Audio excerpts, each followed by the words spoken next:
أعوذ بالله من الشيطان الرجيم. بسم الله الرحمن الرحيم.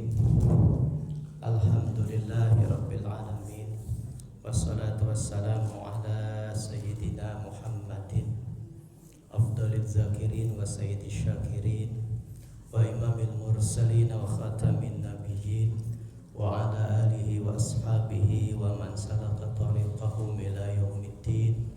أما بعد، فقال رب اشرح لي صدري ويسر لي أمري واحلل عقدة من لساني يفقهوا قولي. وقال الله تعالى في القرآن الكريم وهو أصدق القائلين: أعوذ بالله من الشيطان الرجيم. بسم الله الرحمن الرحيم. الله لطيف بعباده يرزق من يشاء. وقال تعالى أيضا: أعوذ بالله من الشيطان الرجيم. بسم الله الرحمن الرحيم. لا تدركه الأبصار وهو يدرك الأبصار وهو اللطيف الخبير. صدق الله العظيم والله أعلم بمراده. اللهم ارحمنا بالقرآن. Puji syukur kita panjatkan kehadirat Allah Subhanahu wa Ta'ala yang senantiasa memberikan kita limpahan nikmat, terutama nikmat iman Islam, juga nikmat kesehatan dan nikmat-nikmat yang lainnya yang menurut para ulama salafus sholih kita tidak akan bisa mensyukuri nikmat Allah Subhanahu wa Ta'ala. Kalau semua nikmat Allah kita syukuri, pasti kita tidak akan mampu. La yaqdiru, kata Allah. Kenapa? Karena setiap sikap bersyukur harus disyukuri.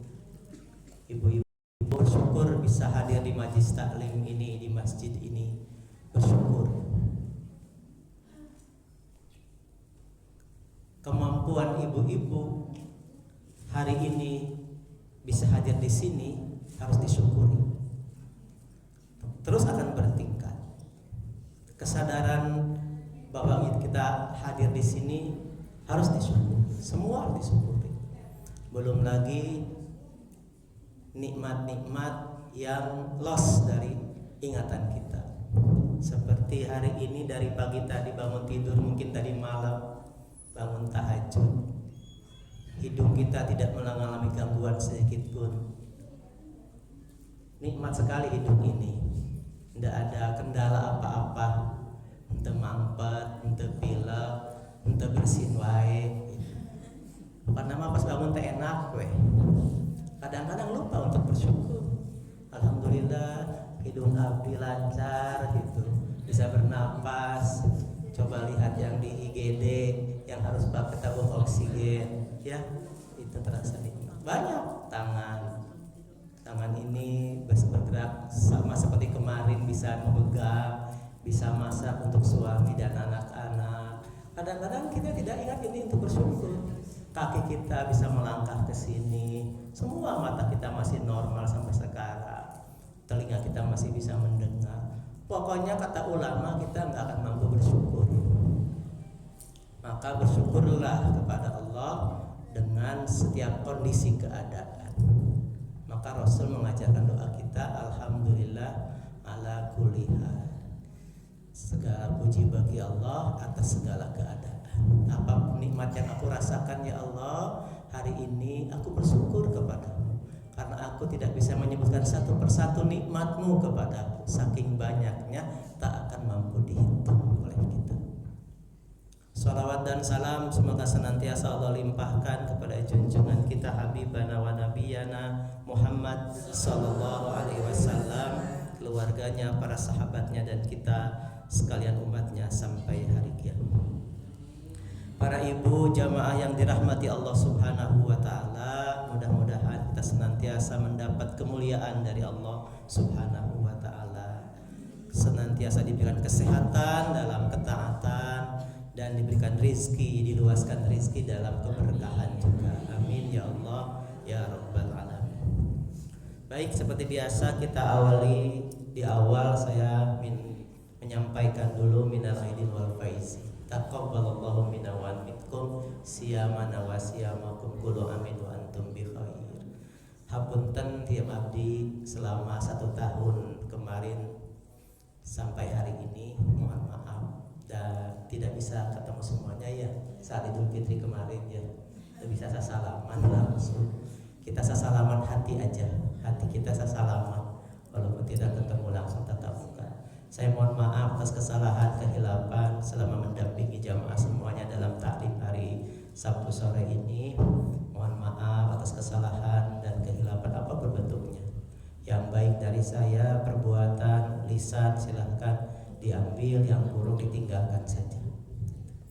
Kita mulai dengan babak baru, catatan amal yang baru. Mudah-mudahan catatannya sampai hari ini tetap putih bersih, belum ada noda hitamnya. Amin ya Allah ya Rabbal Alamin. Kita awali taklim kita hari ini. Saya didampingi oleh asisten baru. Karena uminya nggak bisa naik motor, maka saya dianterin sama Tessa. Baik, kita awali dengan biasa. Kita bacakan, lantunkan dulu Asmaul Husna. A'udzubillahi minasyaitonirrajim. Bismillahirrahmanirrahim.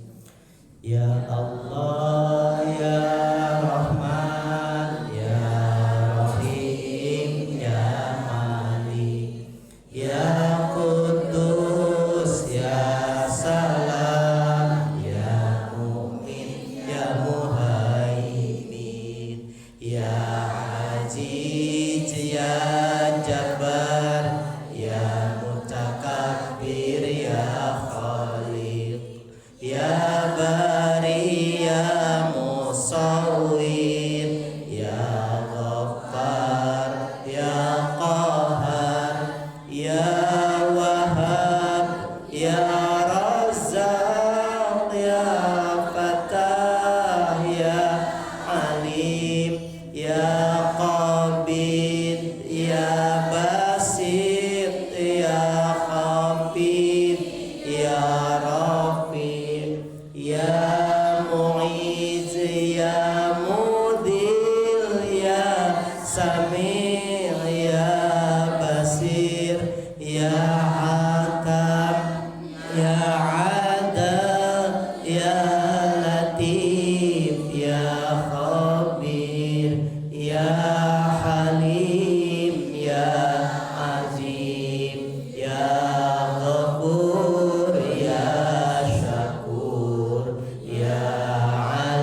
mani ya dhar ya nafi ya nur ya hadi ya badi ya baqi ya waris ya rasyid ya sabur ya Allah ya Allah ya Allah.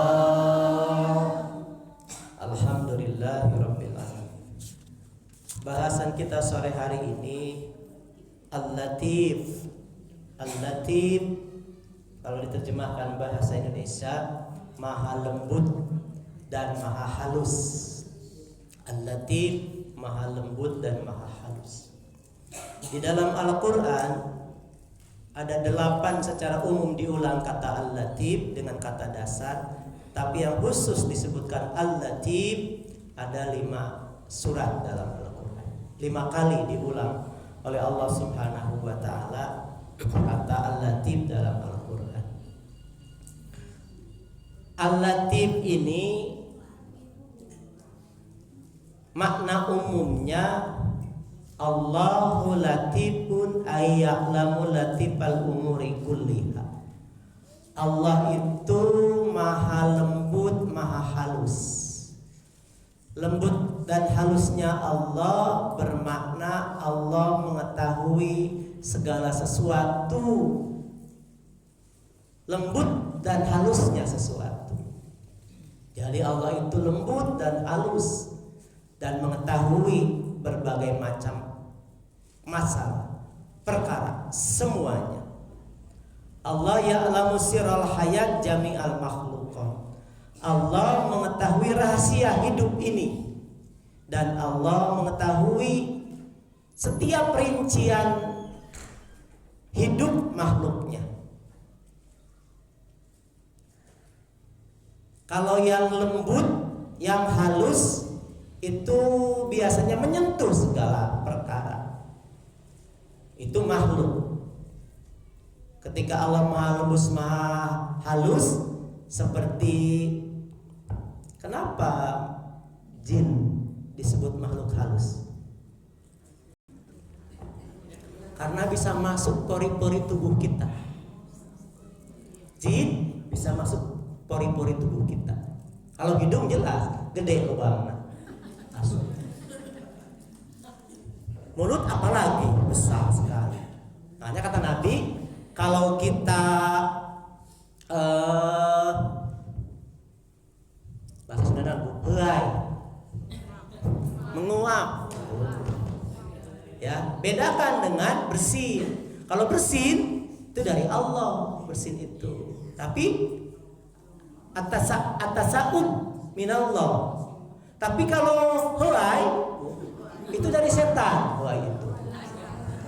Makanya kalau huwa kata Nabi, kalau kamu helai itu menguap, tutuplah mulutmu. Tahan bunyinya, jangan dilepas, jangan sapuasna punten ya. Ulah. Bari dilepaskeun teh ditutup mulutna, bari suarana satakar kepak. Osku Daniel. Setan langsung masuk tuh. Tahan suaranya, tutup dengan mulut. Sampai bergetar wajah kita. Saking nikmatna heula ya tah. Sampai tutup mulut. Kalau bersin dari Allah, hasis. Karena ada sesuatu yang akan memasuki tubuh kita yang bukan pada tempatnya, diusir oleh tubuh kita. Otomatis tuh. Itu apanya? Kalau bersin, alhamdulillah. Kalau baik, astagfirullah. Itu. Bisi urang sapuasna heulai. Oh. Itu bisa balik deui. Nauzubillah summa nauzubillah. Beda ya, beda. Jin makhluk halus bisa masuk ke pori-pori. Kan ada cerita tuh wanita penghafal Quran di YouTube ya, yang diintip oleh jin. Dia kesurupan. Wanita penghafal Quran kesurupan. Kok aneh? Ya aneh. Itu. Harusnya mantap Al-Quran mah kesurupan, bener. Al-Quran sudah ada di kepalanya 30 juz. Ada Anas, Al-Falaq di situ, ayat kursi di situ di Al-Quran itu. Masa kesurupan? Akhirnya diobatin ku jin di Timur Tengah. Diobatin, akhirnya ngomong jinnya keluar. Aku sudah lama, kata jin itu, mengintai perempuan Ahlul Quran ini. Menunggu kesempatan masuk ke dalam tubuhnya. Susah sekali tiap hari ku intai. Jin makan tara sare, terus ngintip. Satu kesempatan dia pulang dari luar rumah, keluar masuk dalam rumah, lupa saking hausnya dia minum pakai tangan kiri sambil berdiri. Saat minum, pori-porinya terbuka, teng teng teng teng teng teng teng, masuk dia, set, langsung menguasai otaknya. Kayak gitu. Itu contoh. Minum sambil berdiri dengan tangan kiri lebih berat tangan kiri. Kalau minum sambil berdiri masih ada riwayat yang menyatakan sahabat dan Nabi pernah minum sambil berdiri. Tapi kalau minum dengan tangan kiri harga mati, udah nggak boleh dengan tangan kiri. Ibu makan saking ngali benda jeung jengkol daharna jeung sambal. Kalau tong leungeuna meureun udah ku sambal meureun dieu saking semangatna makan. Kan meureun mau minum dengan tangan kanan meureun sing belepotan. Ya, enggak jangan utang ngiru. Nah, hati-hati. Tetap dengan tangan kanan, dampingi dengan tangan kiri. Gitu. Jangan tangan kiri lepas sendirian, tapi bantu dengan tangan kanan. Gitu. Ambilnya kayak gini, seperti itu. Jangan dengan tangan kiri, itu nggak boleh tangan itu. Dengan berdiri juga jangan dibiasakan. Walaupun ada riwayat yang menyatakan ada riwayatnya sahabat yang minum sambil berdiri. Apalagi Allah Subhanahu wa Ta'ala ketika memiliki sifat latifun, maha lembut, maha halus, bisa kemana saja Allah, mengetahui apa saja, semuanya terbuka, dan Allah lah yang maha menciptakan semua makhluknya. Ya'lamu sirral hayat jami'al makhluqat, ya'lamu latifar rahmat war rizq wal hidayah bighairil ihtisab. Allah yang mengetahui kelembutan rahmatnya, kelembutan rizkinya, hidayah tanpa perhitungan. Menurut Syekh An-Nasafi rahimahullah ta'ala, dalam kitab ini ada beberapa penafsiran tentang Al-Latif. Yang pertama, ahadiha al-barul ladzi yuzhiru asara birrihi bi ibadihi min haitsu la ya'lamun. Maha lembutnya Allah dari sisi berbuat baik. Allah itu zat yang maha berbuat baik. Makanya ada Ar-Rahman dan Ar-Rahim. Ar-Rahman, Allah maha pengasih. Di dalam tafsir, Ar-Rahman itu untuk semua makhluk, hewan, tumbuhan, dan makhluk Allah, khususnya manusia dan jin, yang beriman, tidak beriman, yang taat, yang tidak taat, yang membangkang, dikasih sama Allah semuanya rezeki. Orang kafir bukan mata tuh, bukan. Celina, bisi orang kafir masa bola, celina gitu kalau diberena. Mata nasa bola, celina sabola, ilmu sabola, mampat misalkan orang kafir. Itu kan? Semuanya dikasih. Dua orang kafir yang membangkang sama Allah, nggak pernah taat, nggak pernah beriman. Hidungnya dua, telinganya dua, lubangnya dua, matanya dua, semua sama Allah kasih semua. Nggak dibedakan sama Allah. Itu Ar-Rahman. Allah maha berbuat baik. Orang kafir, orang mukmin dikasih sama Allah. Tapi kalau Ar-Rahim, Allah maha berbuat baik, maha rahmat, maha penyayang hanya kepada hambanya yang beriman saja. Makanya Ar-Rahim itu khusus untuk orang yang beriman. Ketika Allah pada akhirnya nanti memasukkan kita ke dalam surga, itu Ar-Rahim. Kalau Ar-Rahman dunia dan akhirat. Tapi kalau Ar-Rahim di akhirat saja. Di akhirat saja. Dan waktu-waktu tertentu ketika orang beriman minta pertolongan kepada Allah, ketika Allah tolong, itulah rahimnya Allah, bukan rahmannya Allah. Kalau rahmannya Allah, orang kafir kalau dermawan hartanya tambah banyak, dikasih sama Allah, sama konsepnya. Kalau orang rajin berbagi akan tambah rezekinya, tambah lagi walaupun orang kafir. Nggak ada bedanya dengan orang beriman. Konsep memberi itu sama, hukum alam, memberi, berbagi, memberi, dapat, memberi, kayak gitu. Kalau orang beriman plus dia punya keyakinan dapat pahala nanti di akhirat, kayak gitu. Ini makna Latif Allah Subhanahu wa taala. Min haitsu la ya'lamun, tidak ada yang mengetahui kita bagaimana lembut dan halusnya Allah memberikan kita kebaikan. Ya, lembut sekali. Enggak terdeteksi oleh kita. Enggak terhitungkan oleh kita. Kadang-kadang kita justru berburuk sangka kepada Allah Subhanahu wa taala. Wa yantajimu masalihuhum bi ihsani min haitsu la yatasibun. Allah itu memberi kemaslahatan kepada kita dengan kebaikan-kebaikannya. Kita tidak bisa memperhitungkannya, tidak bisa ngitung-ngitung kebaikan Allah, tidak bisa. Saat kita membutuhkan tiba-tiba datang pertolongan melalui manusia, melalui makhluk lain. Jangan lupa itu Allah yang menggerakkan menolong kita. Itu ada orang yang terdesak hidupnya minta pertolongan kepada manusia, yang ditujunya nggak dapat pertolongan, tiba-tiba Allah mengirimkan orang yang tidak dikenal untuk menolong dia. Itulah kelembutan Allah dan kehalusan Allah Subhanahu wa taala. Kita akan banyak menemukan dalam hidup itu. Apalagi kalau iman kita keyakinannya standby kepada Allah Subhanahu wa taala. Makanya dalam Al-Qur'an disebutkan dalam Asy-Syura ayat 19, Allahu latifun bi ibadihi. Allah Maha lembut, Maha halus kepada hamba-hambanya. Yarjuqu may yasha, memberikan rizki kepada orang yang dikehendakinya.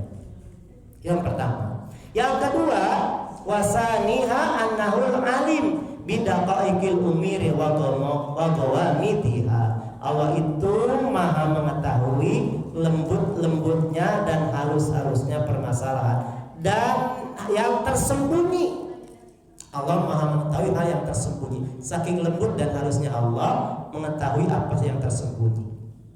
Termasuk yang paling tersembunyi adalah dalam hati kita. Dalam hati kita yang tersembunyi Allah tahu. Kadang-kadang manusia kan apa yang di dalam hatinya, apa yang di dalam hati nampak dalam wajah. Tapi ada wajahnya begini, hatinya begitu, ada. Makanya ada orang munafik yang wajahnya begini, hatinya begitu. Beda. Allah Maha tahu. Maksudnya tidak akan tahu. Yang ketiga adalah Allahul Latif huwal muyassiru likulli asir. Allah Maha lembut, Dialah yang meringankan, memudahkan setiap kesusahan. Allah yang membuat masalah yang susah menjadi mudah. Inna ma'al usri yusra, itu Allah. Itu. Ada hidup kita merasa berat, ada saatnya merasa lapang. Itulah Allah. Wal jabir likuli kasir, dan Allah yang menutup, menambal setiap yang pecah. Hati kita kalau pecah gak bisa diobati oleh makhluk. Kalau ingin sempurna, tertutupinya gak bisa. Dinasehatin apapun gak bisa. Full harus kembali kepada Allah hati kita. Allah lah yang Maha menutup hati yang pecah, hati yang bersedih, yang nelangsa. Makanya orang beriman kalau kesadarannya full, ketika ditinggalkan oleh orang yang dikasihinya, dia akan menangis wajar, tapi tidak akan berlebih-lebihan. Karena ingat kepada Allah. Nanti Allah yang menjadi energi menutup pecahnya hati saat ditinggalkan orang yang disayangi, orang yang dikasihi di dunia ini. Itulah Allah Subhanahu wa ta'ala. Makanya orang yang beriman tidak akan melakukan hal-hal yang menunjukkan kelemahan hatinya, karena punya tempat bergantung. Allahus Samad, Allah tempat bergantung. Kayak di Jepang teknologi tinggi, kita kalah dengan Jepang teknologi. Tapi di Jepang angka kematian bunuh diri terbanyak di antara. Kenapa? Gak punya gantungan hatinya. Gagal ini, gagal itu, langsung bunuh diri. Gagal ini, gagal itu, langsung bunuh diri. Gak punya sandaran dalam hidup apa? Siapa? Tuhan yang gak jelas.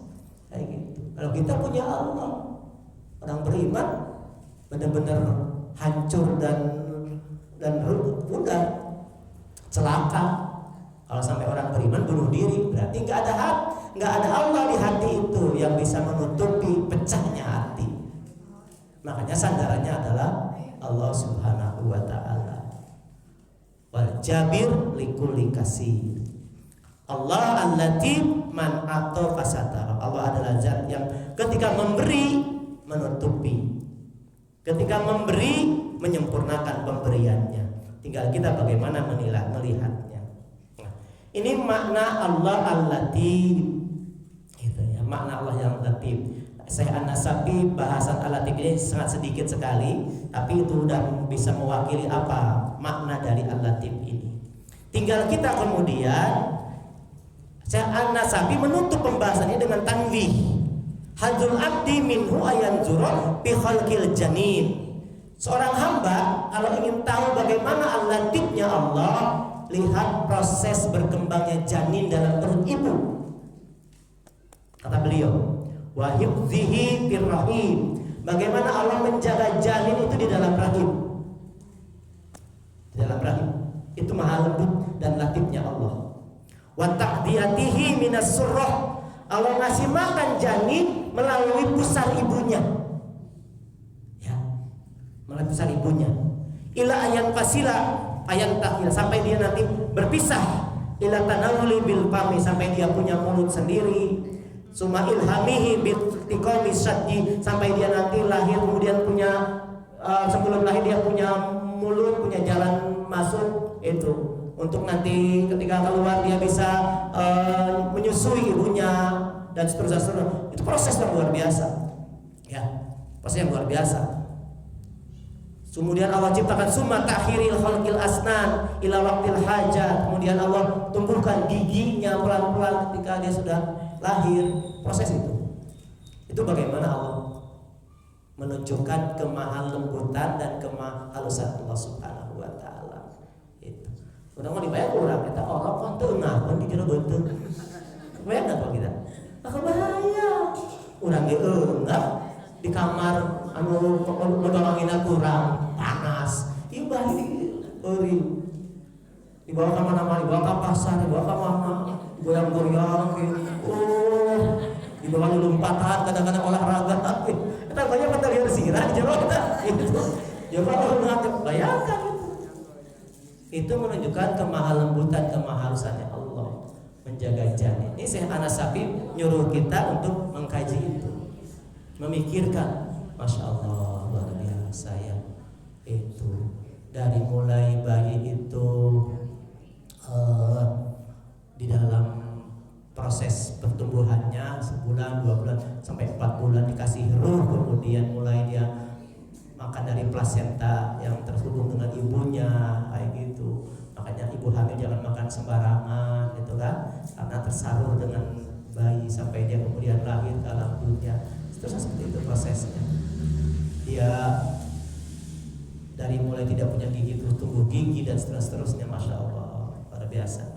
Itu yang paling dahsyat untuk menjadi bahan renungan bagaimana maha lembut dan maha halusnya Allah Subhanahu wa ta'ala.